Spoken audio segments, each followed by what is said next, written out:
I want to spend a few minutes this morning talking about what we saw last week, where we are now, and where our great country will go from here. There's one aspect of last week that has gotten lost that I want to single out right at the start. By every indication, the 2020 election appears to have been free from meaningful foreign interference. There is no suggestion that our foreign adversaries were allowed to undermine the integrity of our process.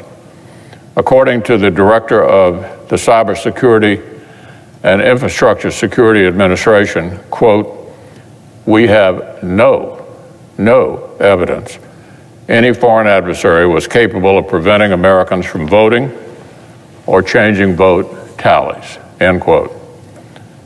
General Paul Nakasone, the head of the NSA and U.S. Cyber Command, reported Tuesday night, quote, "The actions we've taken against adversaries have ensured they're not going to interfere in our elections," end quote. The Trump administration and the Senate spent 4 years supporting the state and local election authorities on the front lines.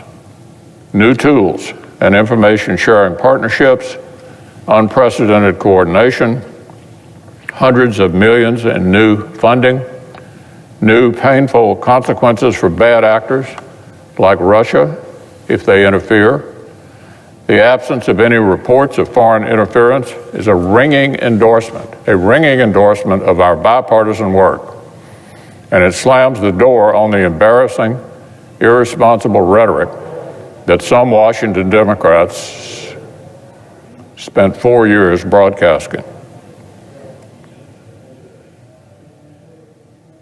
Too many voices tried to talk down our progress, urged Americans actually not to have confidence, and smeared anyone as unpatriotic who opposed far-left proposals to rewrite election laws. Well, Mr. President, the people who push this hysteria could not have more egg on their face than they do right now. None of their demands became law. None of them. The Speaker of the House did not get to personally rewrite election law. And yet, because of the sensible bipartisan steps that some of us championed, our defenses and countermeasures proved to be in radically better shape than back in 2016. So it's time, let's talk about where we are now. According to preliminary results, voters across the nation elected and re-elected Republican senators to a degree that actually stunned prognosticators.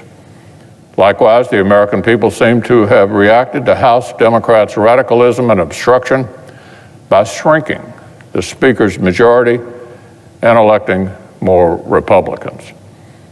And then there's the presidential race. Obviously, no states have yet certified their election results. We have at least 1 or 2 states that are already on track for a recount. And I believe the president may have legal challenges underway in at least 5 states. The core principle here is not complicated. In the United States of America, all legal ballots must be counted. Any illegal ballots must not be counted. The process should be transparent or observable by all sides, and the courts are here to work through concerns. Our institutions are actually built for this. We have the system in place to consider concerns, and President Trump is 100% within his rights to look into allegations of irregularities and weigh his legal options. Let's go back 20 years ago. 20 years ago, when Florida came down to a very thin margin, we saw Vice President Gore exhaust the legal system and wait to concede until December. More recently, weeks after the media had called President Bush's reelection in 2004, Democrats baselessly disputed Ohio's electors and delayed the process here in Congress. In 2016, election law saw recounts or legal challenges in several states. If any major irregularities occurred this time of a magnitude that would affect the outcome, then every single American should want them to be brought to light. And if Democrats feel confident they have not occurred, they should have no reason to fear any extra scrutiny. We have the tools and institutions we need to address any concerns. The president has every right to look into allegations and to request recounts under the law. And notably, the Constitution gives no role in this process to wealthy media corporations. The projections and commentary of the press do not get veto power over the legal rights of any citizen, including the President of the United States. Now, more broadly, Mr. President, let's not have any lectures, no lectures about how the President should immediately, cheerfully accept preliminary election results from the same characters who just spent 4 years refusing to accept the validity of the last election, and who insinuated that this one would be illegitimate too, if they lost again. Only if they lost. So let's have no lectures on this subject from that contention. In late August, Secretary Hillary Clinton said, quote, "Joe Biden should not concede under any circumstances. I think this is going to drag out, and he will win it if we don't give an inch." That same month, Speaker Pelosi and the Democratic leader both stated, quote, "President Trump needs to cheat to win." In October, when Speaker Pelosi was shopping some conspiracy theory about the Postal Service, she recklessly said, quote, "Listen to this, I have no doubt that the president will lie, cheat, and steal to win the election."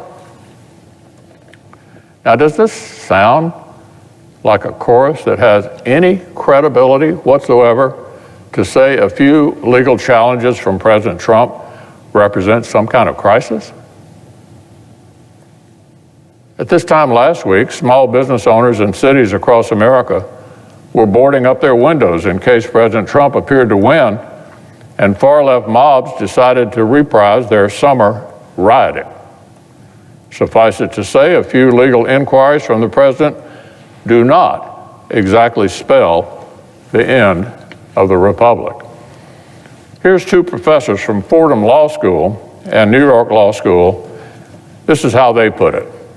Quote, "For centuries, we've asked people who are unhappy with their fellow citizens or government agencies and institutions bring their claims to court.